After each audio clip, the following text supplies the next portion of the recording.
이럴 때 성령께서 저와 여러분의 심령 속에 기름 부으심을 허락해 주시기를 바랍니다.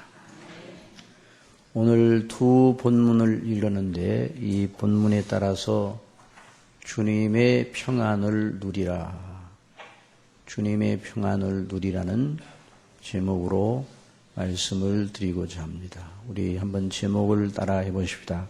주님의 평안을 누리라. 주님의 평안을 누리는 일, 세상에서 사람이 받을 수 있는 최고의 복입니다. 그가 어떤 지경에 있더라도 주님의 평안 안에 있으면 그 사람은 복 있는 사람입니다. 우리가 지난 시간에 주님께서 내 평안을 너희에게 주노라 하는 이 말씀을 상고하면서 은혜를 받았습니다. 평안을 너희에게 주노니 곧 나의 평안을 너희에게 주노라. 내가 너희에게 주는 것은 세상이 주는 것 같이 아니하니라. 너희는 마음에 근심도 말고 두려워하지도 말라.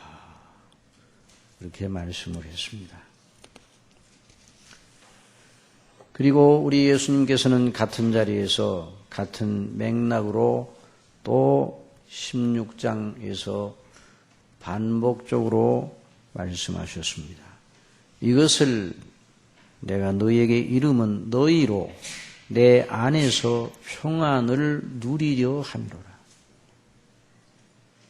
너희로 내 안에서 평안을 누리게 하려 함이라. 세상에서는 너희가 환난을 당하나 담대하라. 내가 세상을 이기었노라. 여러분, 이 주님의 말씀이 저와 여러분의 심령 속에 성령님으로 말미암아 새겨지기를 바랍니다. 그러면 오늘 이 시간 주님의 평안이 무엇이며 주님의 평안을 누린다는 것은 구체적으로 무엇을 의미하는 것인가 하는 것을 우리가 말씀을 통해서 듣기를 원합니다. 주님 안에서 주시는 평안을 누린다 하는 것이 무엇인가? 그 주님의 말씀은 단순하게 마음을 편하게 가지라 그런 것인가? 이런 의문이 듭니다. 물론 주님이 주시는 평안을 소유하게 되면 그 마음이 편해지는 것이 사실입니다. 편한 마음을 가지게 되죠. 그러나 이 말씀을 자칫 마인드 컨트롤, 마음을 다잡아서 마음을 잘 먹어 소위 말하는 마인드 컨트롤 수준에서 이해하면 절대로 안 됩니다. 어떤 심리요법을 써서 마음의 근심을 드러내는 경우도 없지 않을 것입니다. 그렇게 과도하게 생각할 필요가 없는데 과도하고 지나치게 생각하여 근심에 사로잡힌 사람이 있다면 그 심리적인 치료요법을 통해서 그 근심에서 벗어나게 하는 경우도 있는 줄 압니다. 아마 정신의학적인 치료 방법이 하나로 쓰이기도 하는 줄 압니다. 또 어떤 이들은 종교를 심리적 안정을 위해서 갖는다 하는 이런 차원에서 이 마음의 평안을 이해하기도 합니다. 또 어떤 이들은 나쁜 생각을 자기에게서 떼어내고 좋은 일이 있을 것이라고 자꾸 자신에게 말하라는 것이요. 내게 좋은 일이 일어날 거야.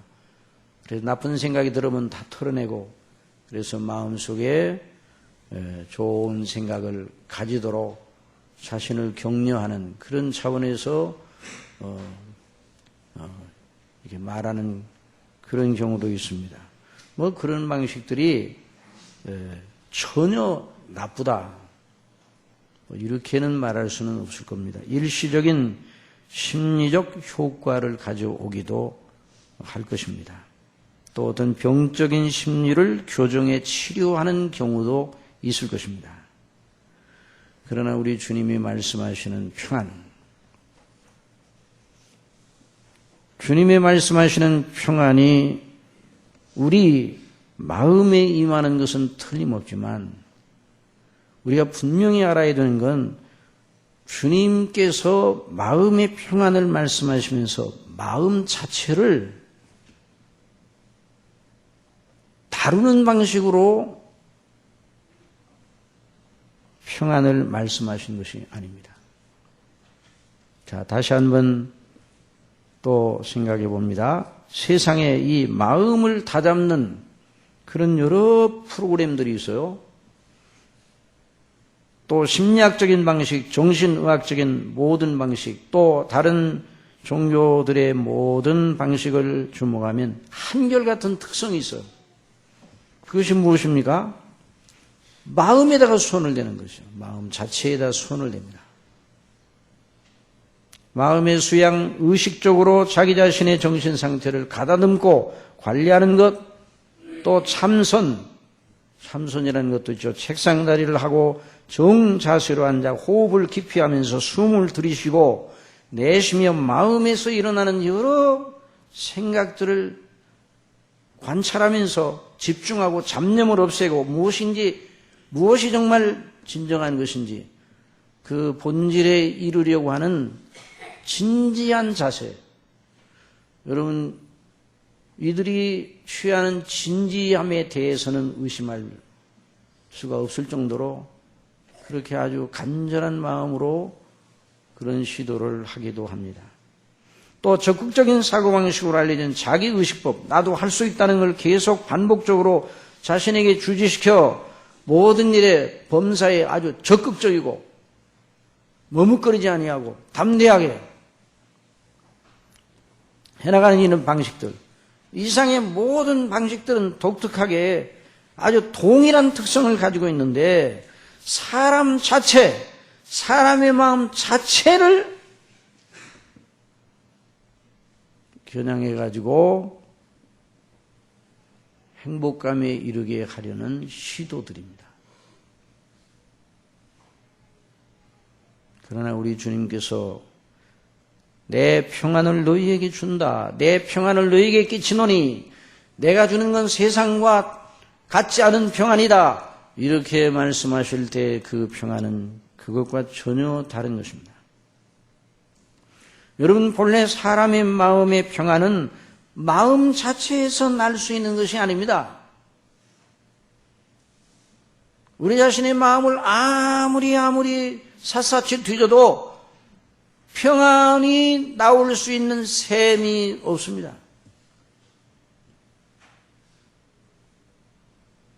마음의 평안은 내 마음 밖에 있는 어떤 대상을 통해서 오는 평안입니다.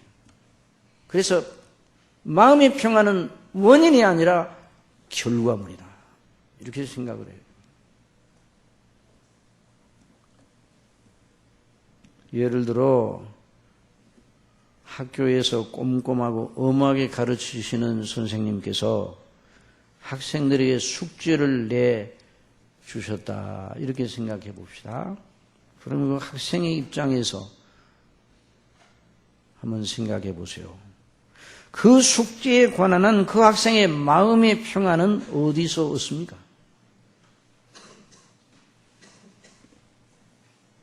오직 하나밖에 없어요. 숙제를 맞춰야 합니다.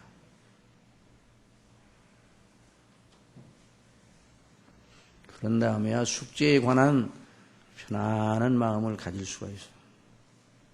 그러니까 마음의 평안이 근거 위에서 나오는 결과물이에요.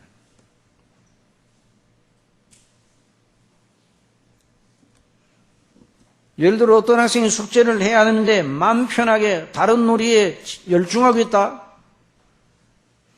다른 학생은 아예 일찍 편안하게 누워 쿨쿨 잠을 자고 있다. 또 어떤 학생은 내일 가서 선생님에게 한번 혼나고 말지 하면서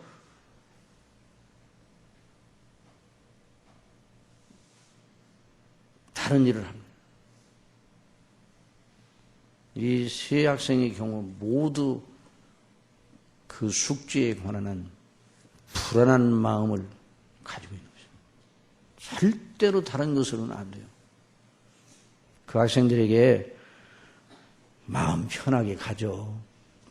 적극적으로 생각하라. 걱정하지 마라. 이런 말이 아무런 의미가 없는 것입니다. 어려워도 숙제를 맞춰야 되는 것입니다. 그와 마찬가지로 우리 주님께서 평안을 너희에게 끼치노니 곧 나의 평안을 너희에게 주노라. 너희는 마음에 근심도 말고 두려워하지도 말라. 이 말씀을 해 놓으시고 아무 일도 하지 않았다면 예수님이 말씀하시는 평안은 마인드 컨트롤 수준밖에는 안 될 겁니다. 그러나 예수님은 결코 그러시는 분이 아닙니다.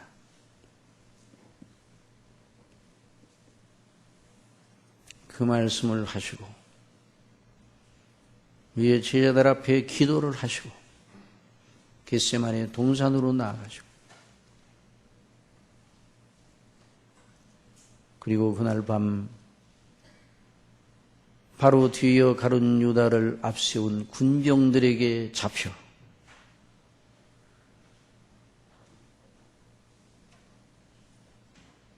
온갖 고초와 수모와 치욕의 길로 나아가셨습니다.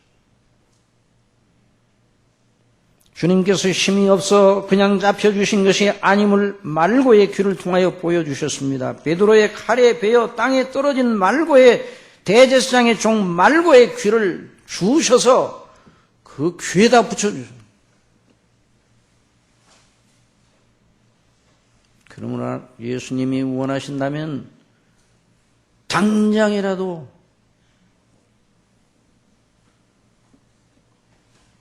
그 대적들을 한 번만에 다 멸하실 수 있다는 것을 보여주신 거죠.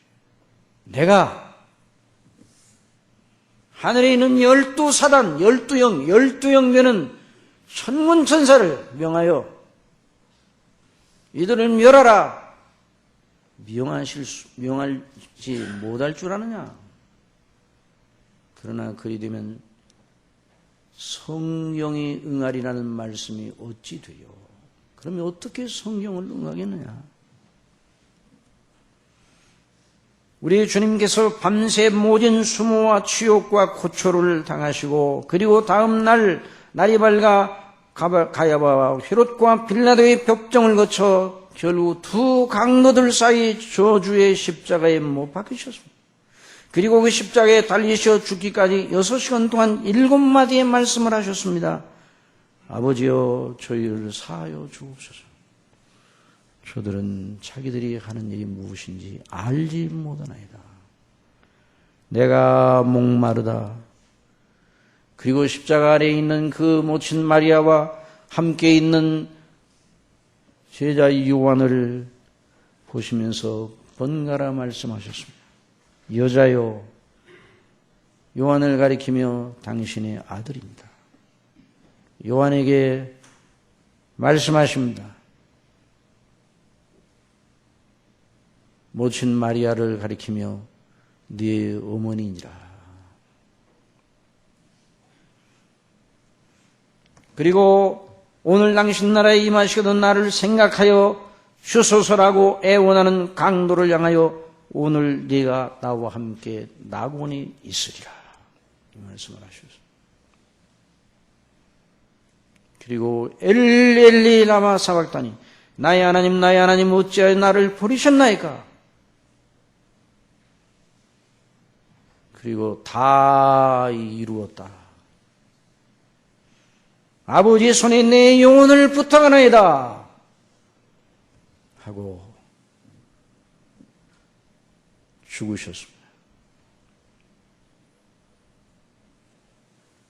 이것이 주님에게 약속하신 평안을 이룩하기 위한, 주님께서 약속하신 그 평안의 근거를 마련하기 위한 주님의 조처였습니다.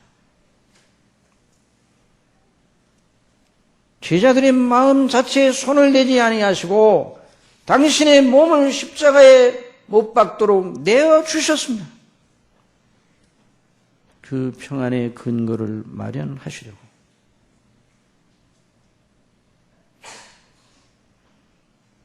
사랑하시는 성도 여러분, 그것이 주님께서 하신 일인데 그것이 바로 저와 여러분으로 하여금 참된 평안의 사람이 되게 하는 오직 유일한 근거입니다.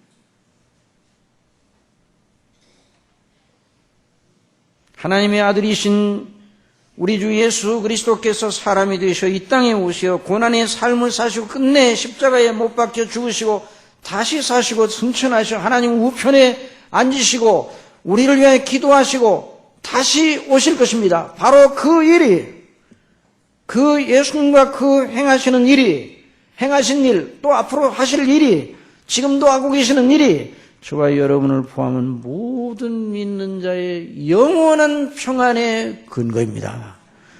그것을 주목할 이유가 바로 거기에 있는 것이에요. 그러므로 저와 여러분이 어떤 경우에도 각종 환난과 고초와 연약, 이 세상을 우리가 살아가면서 다 누구나 앞서거니 뒤서거니 하지만 다 이런 고통을 당하기 마련입니다. 그러다가 결국 죽음이 찾아올 것입니다. 그런다 할지라도 결코 빼앗기지 아니할 마음의 담대한 평안, 그 엄중한 하나님의 심판 보좌를 바라보아도 두렵지 아니하고 평안하게 할 오직 유일한 근거, 그 근거를 마련하시기 위해서 예수님이 죽으셨습니다. 그리고 다시 사셨습니다.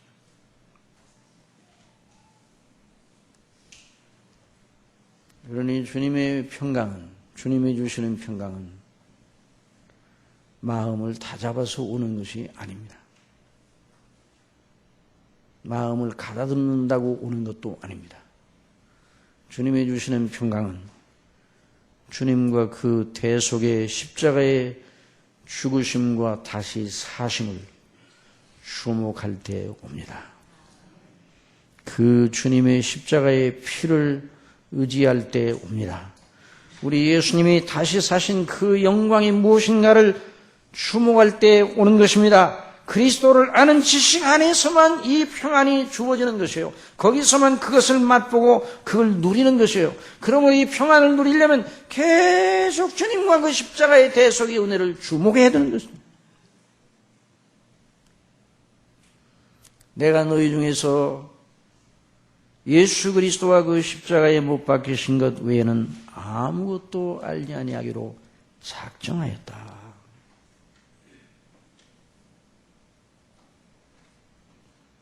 다시 한번 시간마다 강조하지만은 저와 여러분 스스로에게 늘 강조시켜야 돼요.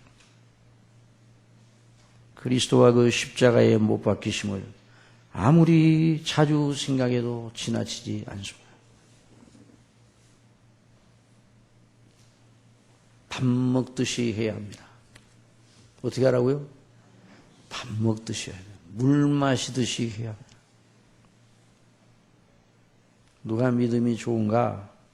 예수님의 대속의 십자가 죽음을 늘 생각하고 그 일로 인하여 감사하고 그 일로 인하여 감격하고 그런 사람이 믿음이 좋은 사람이에요.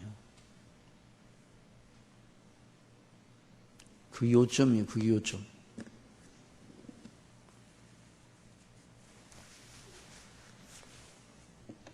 우리 주님은 당신을 우리의 영혼의 밥, 영혼의 떡이라고 그래요. 나는 떡이다. 생명의 떡이다.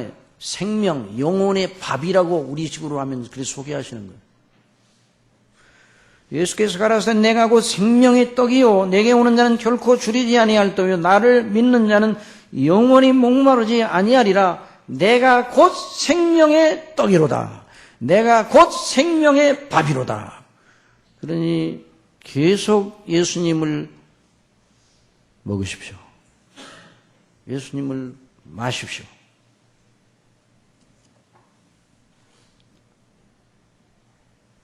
예수께서 이르시되 내가 진실로 진실로 너희에게 이르노니 인자의 살을 먹지 아니하고 인자의 피를 마시지 아니하면 너희 속에 생명이 없느니라. 내 살을 먹고 내 피를 마시는 자는 영생을 가졌고 마지막 날에 내가 그를 다시 살리리니 내 살은 참된 양식이요 내 피는 참된 음료로다. 내 살을 먹고 내 피를 마시는 자는 일회성으로 마시는 게 아니에요.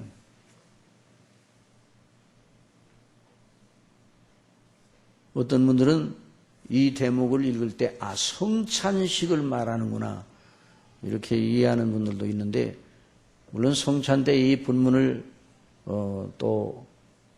묵상하고 또 집례자가 낭독하기는 하지만은 그거보다 더 광범한 것입니다.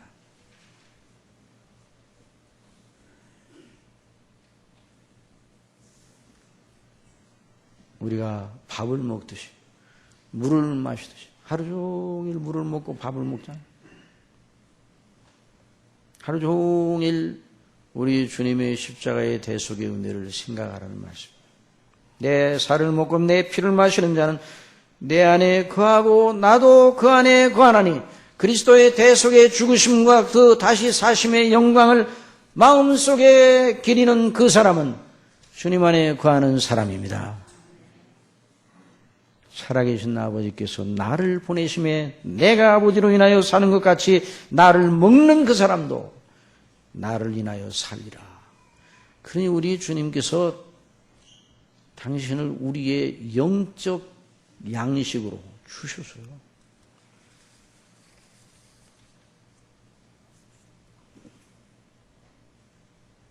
십자가의 대속의 죽으심과 다시 사심의 영광을 알고 늘 그것을 의식하는 사람, 그 사람이 평안을 누리는 사람입니다. 주님이 주시는 평안을 누리는 사람이에요. 그 평안은 단순하게 마음가짐의 문제가 아니라 그 평안은 하나님과 더불은 평화예요. 죄로 말미암아 하나님과 불화관계가 생겼잖아요. 그리스도의 피로 말미암아 하나님과 화목하게 됩니다.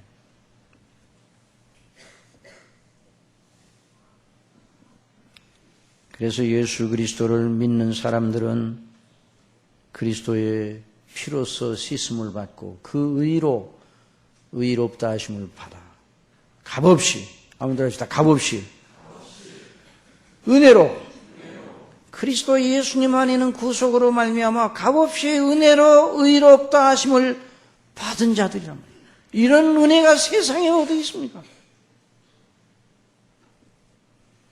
사도 바울은 그래서 모든 사람이 죄를 범하였음에 하나님의 영광에 이르지 못하니 그리스도 예수 안에는 구속으로 말미암아 은혜로 값없이 의롭다 하심을 얻었느니라 말씀을 했어요.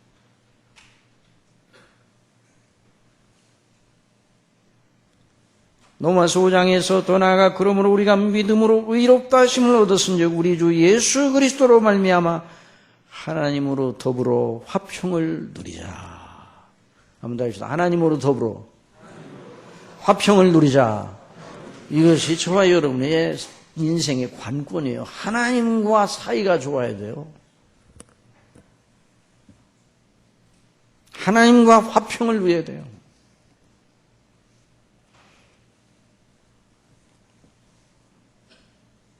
예수님은 화목제물이셔요. 그의 피로써 화목제물로 세우셨다고. 믿음으로 말미암는. 예수님 안에서 하나님께서 우리와 당신 자신을 화해시키신 분이 바로 하나님이십니다.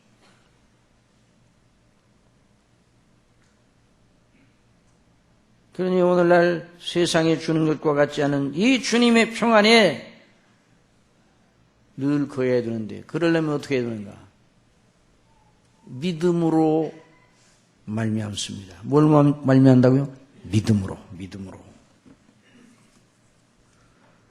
믿음은 그리스도 안에 있는 은혜와 평강, 그리스도의 대속의 은혜를 의지하여 은혜와 평강을 우리에게 이루게 하는 방편인 것입니다. 믿음이 없으면 그 평강을 누리지 못해요. 그러니까 믿음으로 늘 주님을 바라보면 믿음으로.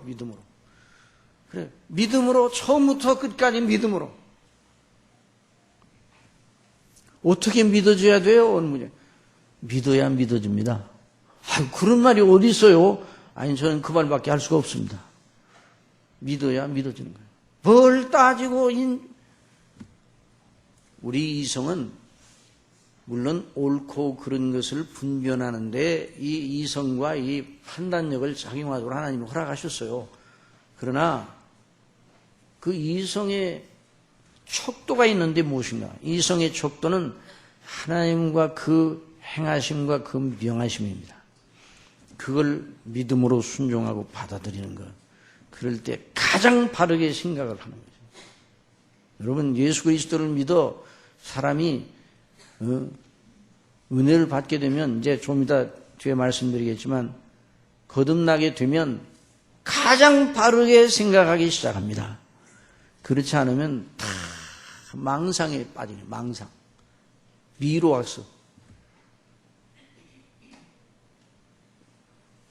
그러니까 믿음을, 그러니까 사람이 믿음을 가지는 건 정말 위대한 일이에요.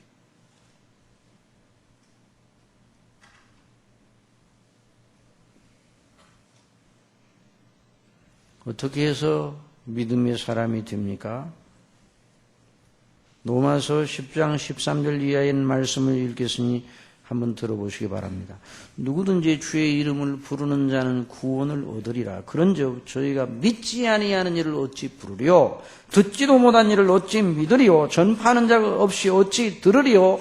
보내심을 받지 아니하였으면 어찌 전파리요? 기록된 말 없nap도다 좋은 소식을 전하는 자들의 발의함과 같으니라. 그러나 저희가 다 복음을 순종치 아니하였도다. 이사야가 가로되 주여 우리의 전하는 말을 누가 믿었나이까 하였으니, 한번 따라합시다. 그러므로 믿음은 들음에서 나며 들음은 그리스도의 말씀으로 말미암느니라. 그리스도의 말씀을 들음으로 믿음이 생기는 거죠.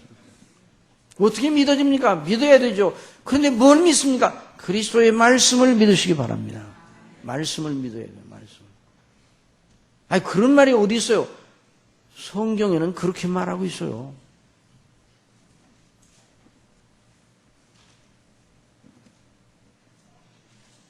그래서 말씀이 증거되는 곳에, 말씀이 전파되는 곳에 구원이 임하는 겁니다. 그러므로 교회 밖에서 구원이 없다는 말이 그 말이에요. 교회가 아니면 이렇게 성령 하나님의 말씀을 강론해 주는 데가 어디 있습니까? 또 칼빈 이후 개혁주의 전통에 있는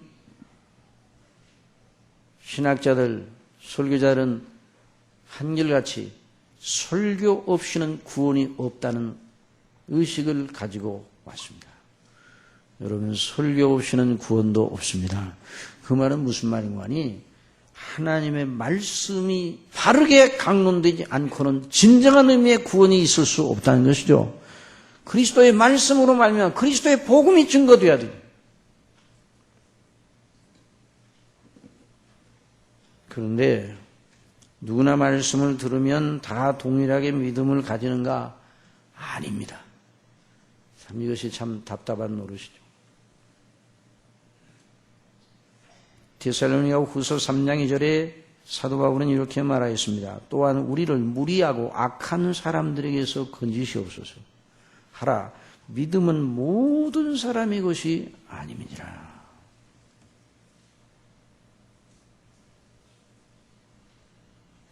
믿음은 모든 사람의 것이었으면 좋겠는데 그렇지 않다.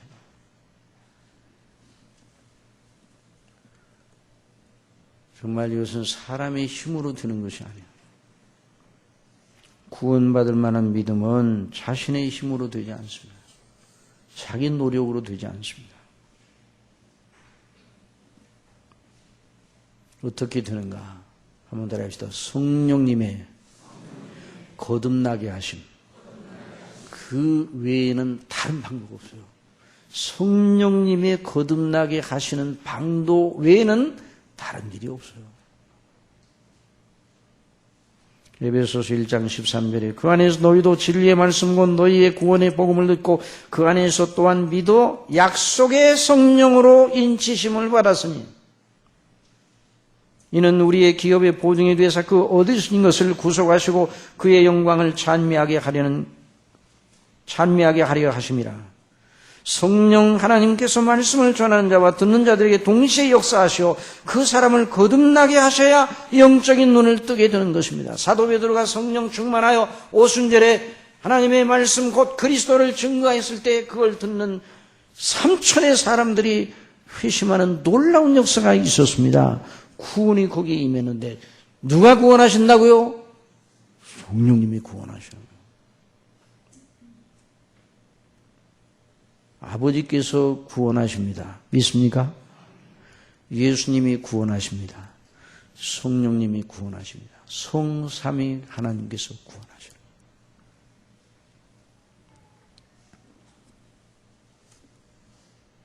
우리 예수님이 말씀하셨어요. 진실로 진실로 내게 이르노니 사람이 거듭나지 않으면 하나님 나라를 볼 수 없느니라.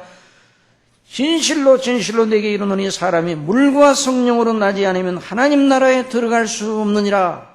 거듭나야 사망의 영적인 잠에서 깨어나는 것이에요. 영적 잠에서 깨어나기 전에는 거듭나지 아니한 상태에서 말씀을 들어도 그 말씀이 하나님의 말씀으로 들리질 않아요. 여전히 하나님의 말씀인데도 하나님의 말씀으로 다가오지를 않습니다. 그래서 복음을 전하는데도 거듭나지 아니한 상태, 영적으로 죽어있는 상태니까 그거 어떻게 들리는가? 도덕적 훈화로 들리는 게 도덕적 훈화. 복음이 도덕적 훈화로 들리는 건 정말 너무너무 안 된 일이에요. 복음이 복음으로 들리기를 바랍니다.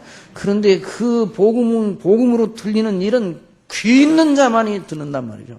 귀 있는 자는 성령이 교회들에게 하시는 말씀을 들을지어다. 너희 눈은 봄으로 복이 있다 그랬는데 안과적인 의미에서 눈이 밝았다는 그 말씀을 하시는 게 아니라 진정한 그리스도와 그 영광을 보게 되었다는 거예요. 영적으로. 흑백 필름으로 사진을 찍으면 아무리 아름다운 정경을 찍어도 흑과 백으로만 나타납니다.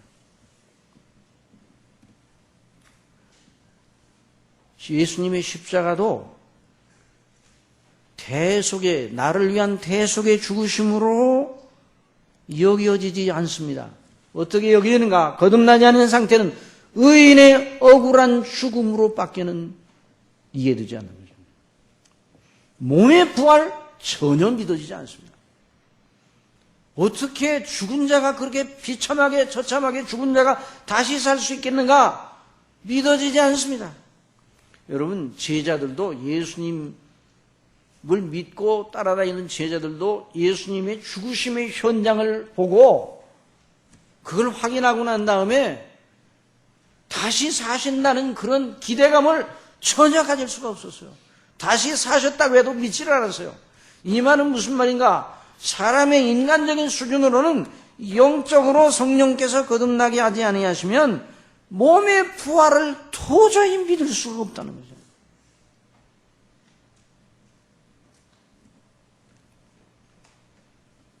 그래서 여러분 이런 말을 들어본 적이 있습니까?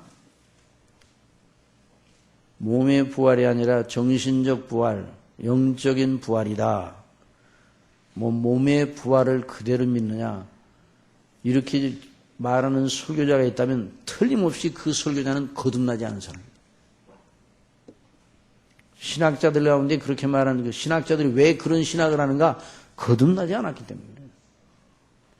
거듭나지 않고 계속 성경을 읽어보면 아까 말씀드린 대로 흑백 필름으로 아름다운 꽃을 찍는 거나 똑같아요. 거듭나야 성경의 하나님을 믿게 됩니다. 여러분 성경의 하나님을 믿습니까? 성경대로 믿습니까? 하나님이 태초에 하나님이 천지를 창조하신 것을 믿습니까? 성경에 있는 모든 말씀이 다 이해가 되지는 않지만 다 믿습니까? 그런 일이 어떻게 일어나는가? 거듭나야 그렇게 믿어지는 거예요. 여러분들이 그것이 정말 그렇게 믿어진다면 여러분은 참으로 복 있는 자로다. 정말 하나님 앞에 감사해요. 성경의 하나님, 창조주 하나님, 통치, 심판, 하나님 그 앞에 자신이 얼마나 주인이라는 걸 어떻게 합니까? 거듭나지 않고는 몰라요. 거듭나야 거기에 대한 눈을 뜨는 것이죠. 그래서 성경이 말하는 하나님의 복을 아무리 말해도 언제나 세상 사람들이 추구하는 정도의 수준에서 머물지를 못해요.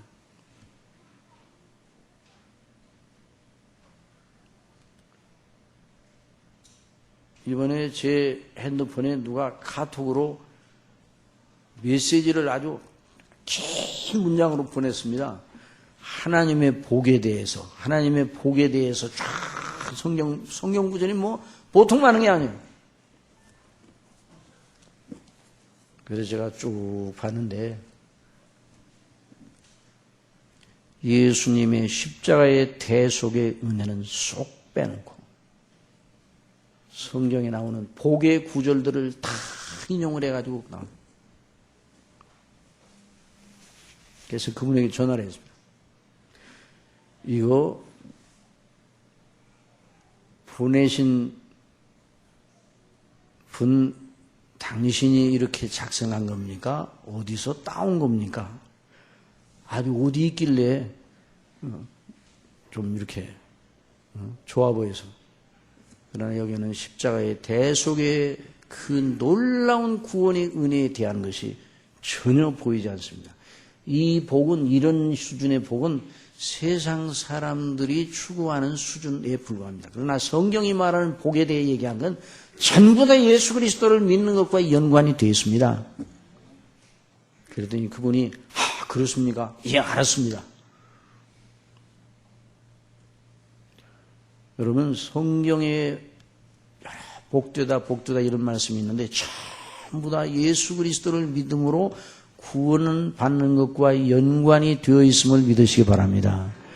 복 있는 사람은 악인의 꾀를 쫓지 아니하고, 그 복 있는 사람이 누굽니까? 악인의 꾀를 쫓지 아니하고 죄인의 길에 서지 아니하고 오만한 자의 자리에 앉지 아니함으로 복 있는 사람이 되는 것이 아니에요. 아무도 그렇게 될 사람이 없어요. 자신을 분발시켜 예수 그리스도를 믿기 전에 자신을 분발시켜 그렇게 할 사람이 없어요. 그럼 그 사람이 악인의 꾀를 왜 안 쫓는가? 그 심령 속에 악인의 꾀가 나쁘다는 걸 아는 총명이 이미 주어져 있어요. 그 사람이 누군가? 거듭나 예수 그리스도를 믿음으로 구원받은 사람입니다. 그 사람이 복 있는 사람이, 그 복 있는 사람이 하나님 없다는 악인의 원리와 철학과 교훈 이걸 안 받아들이는 거예요. 그 사람이 죄인의 길에 서지 않고 그 사람이 오만한 자의 자리에 앉지 않으려고 애를 쓰는 사람, 그 사람이 율법을 즐거워하는 사람이에요. 하나님의 말씀이 그 사람의 입에는 단 꿀과 같이 여겨지는 거예요. 거듭나야 영혼의 눈을 뜨는 것이죠. 그래야 하나님의 살아계심이 정말 생생하게 인식되기 시작하는 거예요. 성경을 하나님의 말씀으로 받기 시작하는 거예요. 그리고 자기 신의 구원에 대해 깊이 염려하게 되는 것입니다. 정말 지옥이 있다는 사실을 알고 깜짝 놀라는 거예요. 내 자신이 아무것도 하나님 앞에 자랑할 것이 없는데 큰일 났구나. 그래서 애통하는 자가 되는 거예요. 그래서 그 사람이 복이 있는 것입니다. 심령이 가난한 자는 복이 있나니 애통하는 자는 복이 있나니 바로 거듭난 하나님의 사람들, 거듭나 영혼이 띄워진 사람들, 그 사람은 결국 어떻게 되는가? 성령님의 인도하심을 따라서 자기 의가 하나님 앞에 아무것도 아니라는 걸 알게 되는 거죠. 이번에 인도네시아에서 오신 목사님들하고 10시부터 6시까지 점심시간 빼고 몇 시간입니까? 한 6시간 반 내지 7시간 동안 말씀을 중심으로 어떻게 우리가 말씀을 증거해야 되느냐 하는 그 대목 중에 심령이 가난한 자가 복이 있다고 그랬는데 그 심령이 가난하다는 게 뭔가? 그거 한번 대답해 보라고 그랬어요. 이걸 대답으로 어떻게 하느냐가 뭐 전부 다 평가할 수는 없지만은 복음에 대해 어느 정도 이분들이 알고 있는가를 나타내 주는 거거든요. 근데 처음에는 뭐 어름어름 하더니 이렇게 다 서로 이렇게 말을 맞추고 하더니 하나님 앞에 아무것도 없다는 것을 아는 그런 마음의 자세입니다. 맞았어요? 틀렸어요? 맞았어요? 틀렸어요? 또 그래 제가 그랬어요. 하나님 앞에서 아무것도 없다고요. 그러면 돈을 많이 가진 사람도 이런 상태에 들어갈 수 있습니까? 없습니까? 있습니다. 그러는 거예요. 참 하나님의 성령님의 가르치심을 받은 분들이에요. 거듭난 사람들이에요. 제가 이제 이런 말씀드리면 못하지만 처음에 이제 그 인도네시아 목사님들 대하니까 뭐 여자 목사님들도 다 이제 부부가 목사님이에요. 같이 거기는 아마 그 부족을 가르치는데 상당히 성경적으로 바르게 하려고 애를 쓰는데 거기는 제도가 그런가 봐요. 그래서 이제 가르치는데 이걸 어느 수준에 가르칠 줄을 몰라가지고 스프를 음식으로 말하면 스프를 드렸습니다. 1시간 정도 스프를 드렸어요. 그래서 이제 어느 정도 수준인가 그랬더니 1시간 끝나고 나서 얼마나 날카로운 질문을 하는지 제가 정신을 팍팍 차리고 그 다음부터는 스테이크를 줬습니다. 복음의 진수를 들이댔어요. 그런데 놀라운 것은 그 복음의 진수에 대해서 아주 확고한 믿음을 가지고 있더라고요. 그리고 어떻게 복음을 증거해야 되느냐를 말했을 때 그들이 다 아멘으로 받아들이고 그리고 마지막 끝나고 나서 기도를 하라고 그랬더니 대신 어떤 분이 기도를 하는데 얼마나 정연한 기도를 드리는지 그래서 속으로 통역하시는 선교사님이 사실은 아닌데 그렇게 통역하는 게 아닌가? 그렇게 이해할 정도로 성령께 거듭난 사람들이었습니다. 여러분 성령께 거듭나야 하나님을 압니다. 자신이 죄인됨을 압니다. 그리고 성령께 거듭나야 예수님 외에는 길이 없다는 걸 알고 예수 그리스도의 대속의 그 죽으심이 바로 나의 근거라는 것을 알고 그 예수님의 십자가를 붙들게 되는 것이요. 그래서 그 사람에게 있어서 예수님의 십자가는 하나님 앞에 영원한 평안의 반석이 되는 것입니다. 하나님과 더불어 평화하고 그 평강을 누리게 되는 거예요. 그런데 그걸 누가 가르쳐 주시는가? 거듭난 그 심령 속에 성령께서 거듭나게 하시고 거듭난 사람을 절대로 떠나지 아니하시고 보혜사로 계시면서 계속 가르쳐 주시는 거예요. 그래서 우리 예수님께서 거기 누가복음 14장에서 말씀해 주셨어요. 자, 거기 있는 말씀 보십시다. 26절, 14장 26절, 우리 다 같이 보십시다. 시작. 보혜사. 자, 요한복음 14장 26절 시작. 보혜사 곧 아버지께서 내 이름으로 보내실 성령 그가 너희에게 모든 것을 가르치시고 내가 너희에게 말한 모든 걸 생각나게 하시리라. 그래서 성령님으로 말미암아 그러니까 예수님이 평안의 근거를 마련해 놓으시고 성령께서 그 근거를 우리에게 그 효력을 적용하셔서 우리 속에 하나님 앞에서 은혜와 평강의 샘 근원을 우리 속에 주셔서 늘 그 평강이 우리 속에 넘치게 하는 겁니다. 우리 예수님이 나를 믿는 자는 그 배에서 생수의 강수가 흘러나리라. 이는 곧 믿는 자가 받을 성령을 가리켜 말씀하십니다. 그러므로 여러분 성령님을 구하는 것이 우리 예수님께서 구하라, 문을 두드리라, 찾으라 말씀을 하시면서 뭘 구하라고 하셨는가? 성령을 구하라 하셨습니다. 구하는 자에게 성령을 주시지 않겠느냐. 그러므로 성령님의 인도하심과 감동하심 속에 있는 사람은 십자가의 대속의 은혜가 지루하지 않습니다. 다 감격하는 거죠. 이런 역사가 넘치기를 바랍니다. 그래서 늘 그리스도 안에 있는 평강. 근데 오늘날 우리나라 사람들이나 또는 우리 세계 많은 현대 그리스도인들이 성경에서 말하는 평강을 누리지 못하는 건 그리스도의 십자가의 대속의 은혜 안에서 찾지 아니하고 다른 어떤 신비로운 체험을 자꾸만 하려고 그래요. 그래서 거기서 뭐가 주어지는 게 아니에요.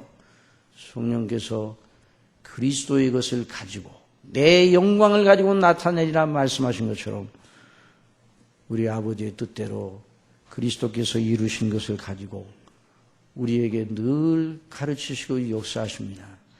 이 놀라우신 평강을 누리시기를 바랍니다.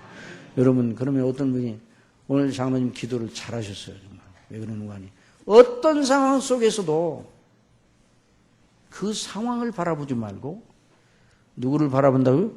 그리스도를 바라봐요. 하나님을 바라봐요. 그리스도를. 하나님을 바라보되 그리스도와 대속의 은혜를 주목하여 바라봐. 그래서 나를 짓누르더라도 마음의 평강을 누리게 되면 이길 수가 있는 거예요. 그래서 사도들이 모진 박해에도 그들은 담대하게 그 평강을 빼앗기지 아니하며 영광을 돌릴 수가 있었습니다.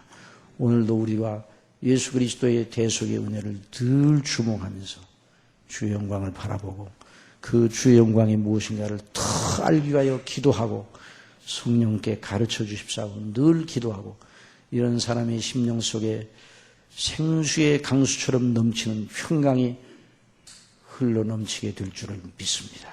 기도하겠습니다. 아버지 하나님 감사합니다. 우리 주 예수 그리스도의 그 대속의 놀라운 은혜 이 속에서 아버지께서 죄밖에 없는 저희들을 용서하시고 의롭다고 하시고 저희들과 불화의 관계를 화평의 관계로 변케 하시고 성령님께서 그 놀라운 대속의 효력을 가지고 우리 속에 주심으로 은혜와 평강이 넘치게 지금도 역사하시는데 아버지 이 영광 우리의 것으로 이미 주셨는데 이걸 누리지 못하고 세상에 살면서 여러 가지의 현안 때문에 마음이 휘둘리고 마음을 고통케 하고 넘어져 쓰러져 있는 경우가 많사오니 다시 일으켜 세워 주옵소서. 어떤 경우라도 이 평강이 우리의 마음을 사로잡는 그런 일을 상실하지 않도록 성령님 주장하여 주옵소서. 그래서 우리를 진토에서 일으키사 하늘의 시민권을 가진 자로서 담대하게 하나님 앞에 당당하게 그리스도를 힘입어 행하게 하여 주옵소서. 예수님의 이름으로 기도드려